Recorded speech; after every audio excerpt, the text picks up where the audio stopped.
Your business can be busier than ever and still die with an empty bank account. That sounds impossible until it happens to you. Across America, thousands of business owners wake up every year thinking they are finally turning a corner. More customers, more sales, more work, only to discover they cannot make payroll, pay suppliers, or cover next month's bills.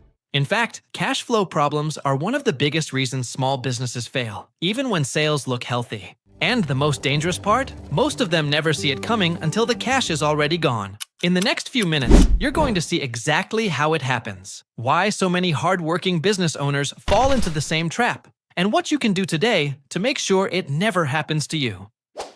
You are working harder than ever. The phone is ringing, customers are buying, projects are moving. From the outside, everything looks fine, maybe even successful. But late at night, when the work is finally done and the noise disappears, you open your banking app and feel that familiar knot in your stomach. Where did the money go? You know how much you sold, you know how many hours you worked, you know how exhausted you are. So why does it still feel like there is never enough cash left over? You start replaying decisions in your head. Maybe you spent too much, maybe you missed something, maybe everyone else understands business better than you do. Meanwhile, bills keep showing up. Suppliers want payment. Employees expect their paycheck. Rent is due whether you're ready or not. And what makes it worse is that nobody ever explained why this keeps happening. You're not lazy, you're not bad at business, and you're definitely not alone. Millions of small business owners face this exact problem every year. Not because they don't work hard enough, but because nobody taught them how cash actually moves through a business. It is 6:47 on a Friday morning in Chicago. Alex is sitting in his van outside a hardware store on the south side. The engine is running. The heat is on. He has been parked there for 11 minutes. Not because he needs supplies, because he is trying to figure out what to do. His phone is in his hand. His business account shows $340. In 3 hours, he needs to pay his 2 workers, Marcus and Danny. They have been with him for almost a year. Together, the payroll is $1,800. Alex does not have it. He refreshes the banking app. Nothing changes. For a moment, he just stares through the windshield. This should not be happening. His company has been busy for weeks. A kitchen renovation in Lincoln Park. 2 bathroom remodels in Bridgeport. A full exterior paint job in Oak Park. Good customers, good reviews, good money. At least that is what he thought. Because Alex knows exactly how much money is coming. Almost $18,000 is sitting on unpaid invoices. 3 clients, all reliable, all expected to pay. The problem is that none of them are paying today, and Marcus and Danny need their money today. Alex opens the Notes app on his phone. He starts adding numbers. Paint, primer, tape, brushes, gas, equipment rentals, dump fees, materials. Over the last 3 weeks alone, he has spent more than $6,200 just to keep projects moving. Every dollar went out before the jobs were finished. Every dollar had to be spent. You cannot renovate a kitchen with materials that have not been purchased yet. You cannot send workers to a job site with empty hands. The more Alex looks at the numbers, the worse he feels, because he finally sees something. The busier his company gets, the more cash it needs. And right now, the business is growing faster than the money is arriving. His phone rings. It is a supplier asking about a materials order scheduled for Monday. Alex asks if he can delay it another week. The supplier pauses, then says another contractor is waiting for the same materials. If Alex does not take them, someone else will. The call ends. Alex leans back in his seat. For the first time since starting the business, he wonders if growth is actually hurting him, and he is about to make a decision that could either rescue the company or quietly trap it in a cycle of debt. That afternoon, he visits a job site and runs into Ray. Ray has been in construction for 22 years. Same city, same kind of work. The kind of guy who has seen every mistake before someone else makes it. Alex tells him everything. The invoices, the payroll, the supplier, the panic. Ray listens without interrupting. Then he asks one question. How much do your customers owe you right now? $18,000, Alex says. Ray nods and asks, then why can't you pay your guys? Alex opens his mouth, then closes it, because he honestly does not know. Ray later explains it with an example Alex never forgets. Think about a bucket with holes in the bottom. You can pour water into it all day, but if more water leaks out than comes in, the bucket still ends up empty. Revenue is the water being poured in. Cash flow determines whether any of it stays. Suddenly, everything clicks. On Monday morning, Alex makes a change. A customer calls about a large renovation project. Normally, Alex would say yes and start immediately. Instead, he asks for a 30% deposit before work begins. The customer hesitates, then walks away. Alex spends the rest of the day wondering if he just made a huge mistake. But 2 days later, another customer calls.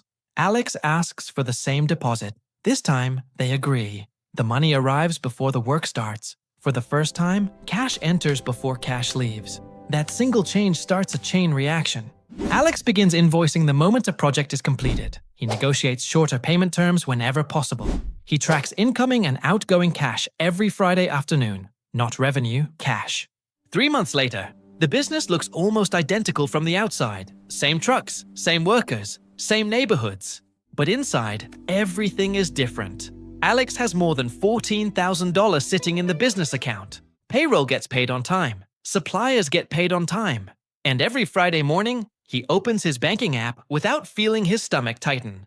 The work did not save the business. The cash did. Maybe you have never sat in a van outside a hardware store wondering how you're going to make payroll.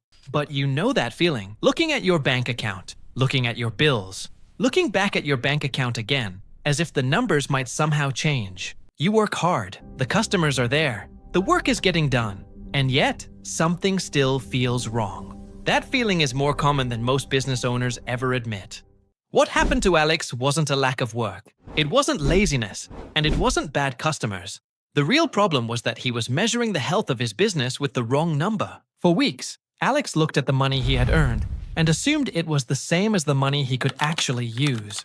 Most business owners do exactly the same thing, but there is a dangerous gap between those two numbers. Customers pay later. Suppliers want payment now. Payroll is due now. Fuel is due now. Rent is due now.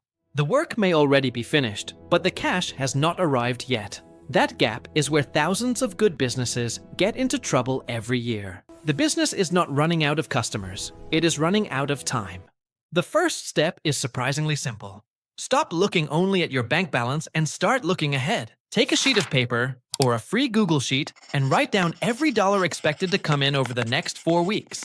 Then write down every dollar expected to go out. Suddenly, problems that would have blindsided you become visible weeks in advance. And when you can see a problem coming, you can usually prevent it. Then, tighten the distance between finishing the work and getting paid. The moment a job is completed, a product ships, or a service is delivered, send the invoice. Not tomorrow, not Friday, today. Every extra day you wait is another day your money stays somewhere else. Companies like Chick-fil-A collect payment immediately because cash arriving faster creates stability. Finally, build a buffer before you chase growth. Before the next hire, before the next truck, before the bigger office. Set aside enough cash to cover at least 4 weeks of operating expenses. That reserve gives you something every business owner eventually needs: breathing room. Alex didn't fix his business overnight. He fixed it one decision at a time. And over the next few months, $340 turned into more than $14,000. Not because he found more customers, but because he finally understood where the money was actually going. Most first-generation entrepreneurs were taught how to work. Very few were taught how money moves. So they do everything people tell them to do. They wake up early, they stay late, they serve customers well, they build something valuable, and then they find themselves fighting problems they never knew existed because nobody handed them the map. That isn't a character flaw, it's an information gap. The businesses that survive are not always the businesses that work the hardest. They are the businesses that understand the numbers well enough to stay alive long enough to win. You don't lose a business the day the cash runs out. You lose it the weeks before, when the warning signs go unnoticed. Before you leave, spend 5 minutes on this tonight. Open your phone and write down 3 numbers.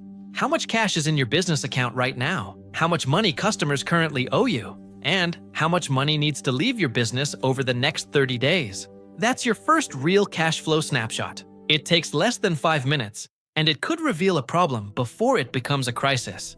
And next, we're going to uncover something hiding inside countless business contracts and invoices. Something that quietly slows down cash and creates problems most owners never see coming until it's too late. This channel exists because somebody should have explained these things years ago. You're learning them now.